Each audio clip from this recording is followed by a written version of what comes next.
السلام علیکم ورحمۃ اللہ وبرکاتہ۔ معزز سامعین، امید ہے آپ خیریت سے ہوں گے۔ قربانی کے ایام چل رہے ہیں، آپ کے بھی علم میں ہے، اور قربانی کے دنوں میں ہر مسلمان کوشش کرتا ہے کہ میں بھی جو ہے وہ قربانی میں حصہ لوں اور جانور خریدوں، اور کئی احباب پر، مسلمانوں پر قربانیاں واجب بھی ہوتی ہیں تو وہ بھی جو ہے اس کے لیے کوشش کر رہے ہوتے ہیں۔ لیکن ایک ایسی غلطی کی جاتی ہے کہ جس کی وجہ سے قربانی ادا نہیں ہوتی، یعنی جس شخص پر قربانی واجب ہوتی ہے تو اس کی قربانی ادا ہو نہیں پا رہی ہوتی، قربانی تو وہ کر رہے ہوتے ہیں لیکن قربانی ادا نہیں ہو رہی ہوتی۔ تو وہ کون سی صورت ہے، کون سا مسئلہ ہے کہ جس میں ہماری عوام غلطی کرتی ہے، اس مسئلے کی طرف آج کی اس ویڈیو میں آپ کی رہنمائی کروں گا۔ وہ مسئلہ یہ ہے کہ آج کل جب قربانیاں لوگ کرتے ہیں گھروں میں تو باری مقرر کرتے ہیں، بھئی اس مرتبہ والد صاحب کی باری ہے، یعنی اس دفعہ جو قربانی ہوگی وہ والد صاحب کے نام کی ہوگی، پھر اگلے سال جو ہے وہ قربانی والدہ صاحبہ کے نام کی ہوگی، پھر بڑے بیٹے کے نام کی ہوگی، پھر جو ہے وہ بڑی بیٹی کے نام کی ہوگی، پھر چاچو کے نام کی ہوگی، وغیرہ وغیرہ، اس طرح سلسلہ کیا جاتا ہے۔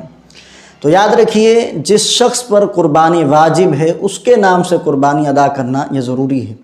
اگر آپ کے نام پہ قربانی واجب ہے، آپ صاحب نصاب ہیں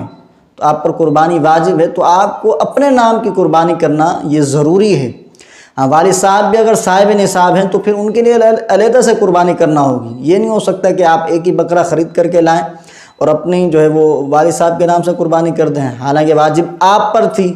تو آپ کی طرف سے واجب ادا نہیں ہوگا، لہذا آپ گناہ گار ہوں گے۔ تو پہلے اپنے واجب کو ادا کیجئے، پھر والد صاحب بھی اگر صاحب نصاب ہیں تو والد صاحب کی طرف سے جو ہے وہ دوسرا جانور خریدا جائے یا حصہ ڈالا جائے۔ والدہ محترمہ کے پاس بھی اچھی انکم ہے تو ان کے لیے بھی علیحدہ سے جانور خریدا جائے یا ان کا الگ حصہ ڈالا جائے۔ یعنی کبھی کبھار ایسا ہوتا ہے کہ گھر میں کئی افراد صاحب نصاب ہوتے ہیں، ان پر قربانیاں واجب ہوتی ہیں، لیکن پھر بھی ایک ہی جانور لا کر قربان کر دیا جاتا ہے، تو یہ جس کے نام سے قربان کیا جائے گا صرف اسی کا واجب ادا ہوگا، بقیہ کا واجب ادا نہیں ہوگا، اور وہ صاحب نصاب تھے تو سارے گناہ گار ہوں گے۔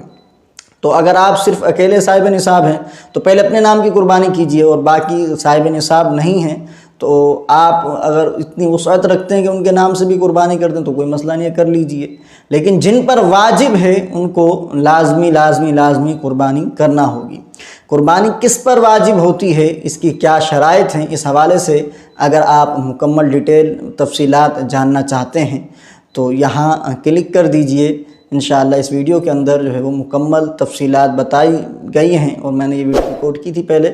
تو اس کو آپ جب واچ کریں گے تو انشاءاللہ آپ کے تمام سوالات جو ذہنوں میں موجود ہیں، پریشانی وہ حل ہو جائے گی۔ السلام علیکم ورحمۃ اللہ وبرکاتہ۔